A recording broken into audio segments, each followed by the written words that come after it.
Tribuners, pemain timnas Prancis Karim Benzema diundang untuk hadir di final Piala Dunia 2022 oleh Presiden Emmanuel Macron.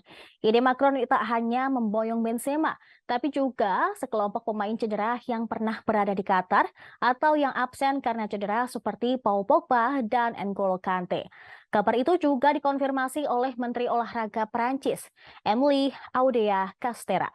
Benzema sejatinya masuk dalam pemain Prancis yang harus main di Piala Dunia 2022. Namun menjelang turnamen, dia mengalami cedera dan akhirnya tidak main sama sekali hingga semifinal. Benzema menegaskan dirinya tidak akan ke Qatar sebagai pemain maupun penonton. Padahal peraih Ballon d'Or 2022 itu telah pulih dari cedera dan diperbolehkan ke Qatar untuk menonton Argentina versus Prancis.